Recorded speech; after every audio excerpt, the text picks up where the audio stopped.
early childhood educator, Scarlett Tandy here, and today I'm going to show you how I would read if you take a mouse to school in my classroom with toddlers or preschoolers.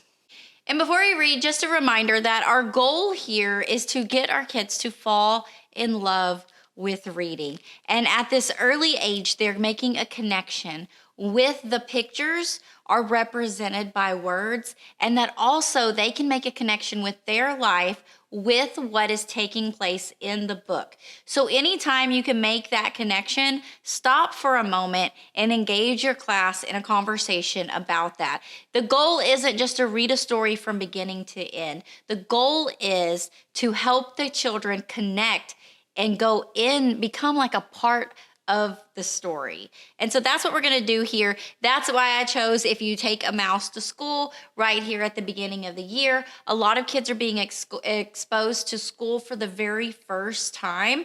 They're learning parts of a school for the very first time. And then they also have a little bit of separation anxiety from leaving their family. And so I love here in the story, this little boy having his pet coming along with him, and it gives them that piece of sense of home there. And then you also see the trouble and stuff that the mouse gets into and some cause and effect there, which the older kids begin to understand a lot more. But for the younger ones, it's really just pulling out a lot of these new vocabularies and making those connections with school and home for them. All right, let's get started. So when I do this, I'm going to do it as if I am talking to the kids. This video is actually for you as the teacher, but just so that you would get a clear understanding of how I would talk if I had a bunch of 3- and 4-year-olds, maybe even 2-year-olds. Infants and twos, I may do a tad bit different. I may not even read the words, more so read the pictures and get the point across. And if the kids are getting up and this and that, working around that, but because it is the beginning of the year, but I would still try to get the majority of the point across with this story and make those connections for them. So here we go. All right, class, today we're gonna read one of my favorite books from when I was a little girl in school. I loved reading this story. It's called If You Take a Mouse to School. What do you think it's gonna be about? Can you look at the pictures and tell me what you think? And from what I said, it's called? You think it's about a mouse? I bet you were right. And look, he has a pencil. You knew it was a pencil. You're so smart. And what's he sitting inside of? A lunchbox. Did any of you guys bring a lunchbox from home? What's on your lunchbox? He has dinosaurs on his lunchbox. He must really like dinosaurs. Yeah, and it's okay if you didn't bring a lunchbox to school because the school gives us food too.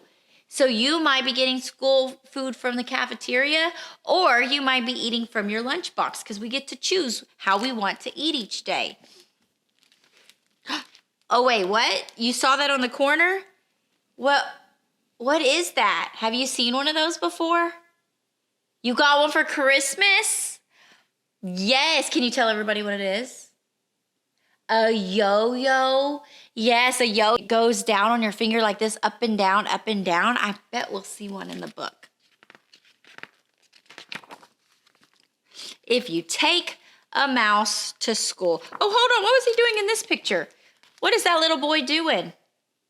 He's brushing his teeth. Did y'all brush your teeth when you came to school today? I hope you brushed your teeth. That keeps your teeth nice and healthy, and it makes you have good breath. You don't want to have yucky breath. So he's brushing his teeth before he goes to school. What a smart choice. If you take a mouse to school, do you see the mouse? You see the little tiny mouse right here? What is he doing to his hair? He's brushing it. Did your grown-up brush your hair today? Yes, you don't like your hair to get brushed? Yeah, I know. Me too. It hurts my head sometimes when someone else brushes my hair. But we need to brush our hair so that we can get all the tangles out of it. So if you take a mouse to school, he'll ask you for your lunchbox. There's the lunchbox. You see? Here's a picture with the dinosaur on it. And now he's getting inside of it. When you give him your lunchbox, he'll want a sandwich. Did anybody bring a sandwich? When you get the bread and the meat or peanut butter and jelly and put it on there? I love sandwiches. And then he'll ask for a snack for later. Did you bring a snack today? I brought a snack today. Yes, I brought some little cubes of cheese and little meat bites. Then he'll need a notebook and some pencils. You see, that's the notebook and that's the pencils. He uses that to draw and write in. He'll probably want to share your backpack too. So now he's getting inside the backpack. Look, there's the yo-yo hanging out. Do you guys have a backpack? I saw some really cool backpacks, especially at Meet the Teacher. Yes, and y'all bring all your stuff inside with your extra clothes and your lunchbox and your water bottle. And then we bring our folders back and forth. That's why we need our backpacks every day. And y'all get to hang them on those cool, those little cubbies over there with the hook. You get to hang your backpack. And did y'all see where your picture is by your backpack? That way you know where you hang it. Today, we're actually gonna color a picture of a backpack. That way, you know exactly where your backpack hangs all the time, just like this little boy. And you know what I just noticed? Do you see his shoes? Do you remember when we read Pete the Cat Rockin' in My School Shoes, and he had red school shoes, and now this little boy has red school shoes? That's pretty cool. When you get to school, he'll put his things in your locker and he'll take a look around. Can y'all see? This is their lockers. That's what we call our cubbies. Where I was saying you hang it on the hook. See the little hooks right there? That's what he's talking about. He'll go in there and he'll look around. Look at all those kids sitting at their desk with all those books. What color are their books? You're right, they all have blue books. He might do a little math. We talked about that in our other book, that math is when you take numbers or items and you put them together and you take them apart. So they're doing some math, and he might spell some words. Just like each of you, your name is made up of letters that spell your name. That's a word. Your name is a word. He might even try a science experiment. He's making a volcano explode. What color is it exploding? You're right, it's purple. I do remember that. This summer, if you came to summer camp or came to daycare during summertime, Miss Scarlett came with y'all and we actually made volcanoes explode. And ours was kind of a purpley red color that exploded too. So that's called science. That's a science experiment. We're gonna do lots of fun experiments this year. Look, hold on, I wanna show you this. You see this? This egg? That's an experiment where you try to get this egg to suck inside of a bottle. It's really cool. We'll try that this year too. Then, after he does a science experiment, he'll need to wash up. Why does he need to wash up? Because he made a mess? He did make a mess. And you'll have to take him to the bathroom. She's like, we have a bathroom. That's where we go to the bathroom to go potty or wash our hands or blow our nose. You're right, look, he's there and he's cleaning up after himself. He's cleaning his mess. He'll be ready for his lunch. On the way to the lunchroom, he'll see some building blocks. Do you see the building blocks? Did you see those in our classroom? Where are our building blocks at? You're right, they're over there in the building center. We have blocks. Look at this really cool thing he built. When I say for building in our class, I say don't build taller than you are because then it might fall and bonk your head. Look, he's building so high, if this fell down, it would hit his head. But that is a really cool thing that he is building. He's using the plain color blocks and he's using the colored blocks. He is a good builder. And he'll make some little furniture out of clay. The clay is like Play-Doh. We are gonna use Play-Doh in our class. Do you like to use Play-Doh? Yes. Oh, it's one of my favorite things to do is to make different things out of Play-Doh. We have to learn how to use the Play-Doh in class so it doesn't get stuck inside of our shoes.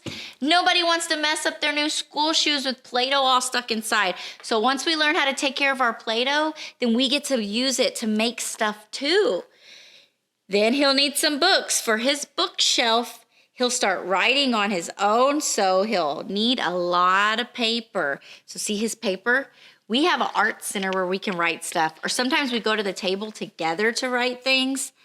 Look, he's using these little tiny pencils. He'll probably use up all of the pencils because he really likes to write. He made a little book called Good Night Mouse. We're gonna make a book called Good Night Mouse. Isn't that silly? Yes, I made something so you can make a book that says Good Night Mouse, and we draw pictures of things that we want to say good night to before we take our nap. When he's finished, he'll want to read his book to you. Then he'll want to take it home, so he'll put it in your lunchbox. Sometimes we have to keep our stuff that we make here at school for a little bit, and sometimes we get to take it home that day in our backpack. And he'll tuck it in a safe place. Uh-oh, where is he putting the lunchbox? He's putting it on the shelf with the toys. I hope they don't forget it. When the bell rings, he'll run out for the bus. Hey, look, it's a bus, just like some of y'all ride to school. And like we saw on Pete the Cat book. And a soccer ball, just like we saw on Pete the Cat book.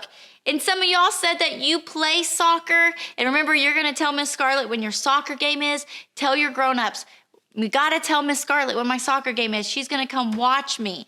I love going and watching soccer on a Saturday morning. While he's waiting, he'll play a quick game of soccer. And then he'll ask to shoot some baskets.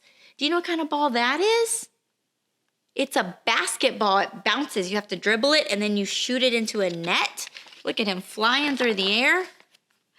And he'll do a little skateboarding.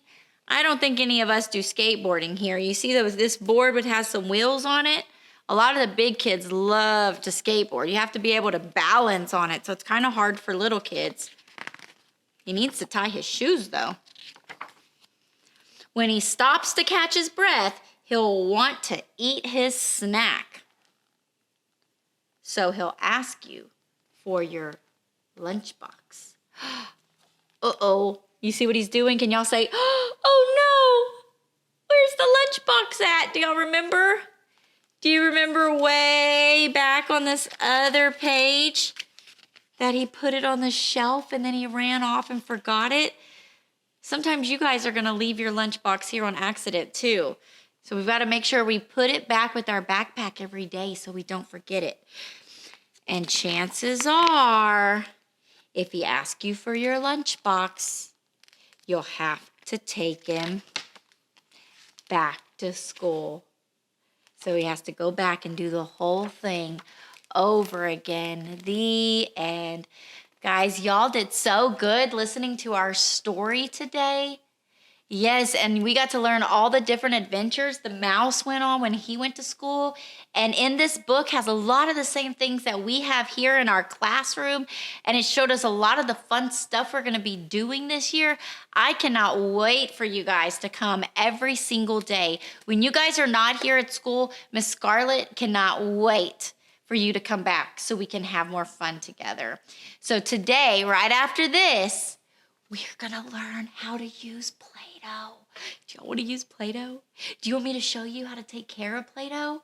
And how we're gonna get it out of the lid and you have to pull it. Don't use your teeth. We gotta pull it with our fingers. And if we need help opening it, we're gonna say, help please.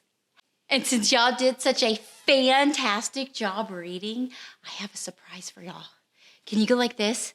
Can you say fantastic? Yeah? You gotta fan yourself. Fantastic. All right, because y'all did a fantastic job reading with me, we are gonna get to use Play-Doh today. Just like in the story, he used clay to build stuff, we're gonna use some Play-Doh. So I'm gonna show you how you gotta use it. You have to be able to get the lid off, and I want you to try all by yourself. So I'm gonna give you a container of Play-Doh, and I want you to use your fingers to pull the lid off. Don't use your teeth because you're gonna get the germs in your mouth. So don't want you to use your teeth on it. You're gonna pull the lid off, and then you gotta use your fingers and you gotta pull the Play-Doh out from inside, especially when it's new Play-Doh. It's hard to get out. And then when you take it out, you're gonna take it out and you're gonna squeeze it in your hand so tight like this. You're gonna squeeze. Let me see those muscles. How strong are you? Yeah, can you make it squish through your fingers? Now I wanna see, can you take it and can you put it on the table and can you flatten it? Can you bang it out until it's super flat? You can use your fist. Let me see. Oh, y'all are doing so good. Now, once you have it flat on the table, you're gonna make sure that you don't get any pieces on the floor. Because if you get the Play-Doh on your floor, remember I said it's gonna get inside your shoes, it's gonna get on your shoes, it's gonna stick to it, it's gonna mess it up. So make sure your Play-Doh stays on the table. Can you say on the table? There you go. All right, so now that you have your Play-Doh, we're gonna keep it on the table, and I want you to see if you can roll it out. So now at this point, you have sent them out, give them their Play-Doh, like talking them through the Play-Doh process. The beginning of the year, we're not just letting them loose on anything. Everything that they're doing is a new thing for them for the most part. Some have been exposed to it before, but you want to just assume that this is a new thing for them and that you want to teach them how to use it appropriately. If you do this at the beginning of the year and you take the time now to show them the skills to use it appropriately, then it's going to free you up to do what you need to do, either unpacking their backpacks or changing diapers or working with another student. If you teach them how now, then you'll be able to allow them the freedom to do it without you having to be constantly on guard or it making a complete mess to where you don't even want to have something like Play-Doh out. I know there's a lot of teachers that don't even want to bring Play-Doh out ever, much less at the beginning of the year. I usually have it out on day one because it is so engaging and kids are really unsure about coming into a new situation, and it gives them that's something exciting right there in the beginning to do, and motivates a lot of them, especially that still want to wander the room. It helps motivate them and get them in their chair when it's time to sit down. So just an idea. So I hope you enjoyed the reading today of If You Take a Mouse to School and how you can stop in the middle of the book and make those real life connections with each of the kids. Don't forget to subscribe to Enjoying Early Childhood. Add this to your favorites. That way you get notified every time a new video comes out. And again, this is attached to the curriculum that I have created. The beginning of the year, learning is fun, and it's just back-to-back lessons laid out in about an 8-hour day, 30-minute blocks, to try to help keep your day moving smoothly with easy, enjoyable activities for you and the kids that aren't going to cost you a whole lot of money or having to print out a bunch of stuff. So you can check that out in the show notes. Bye, guys.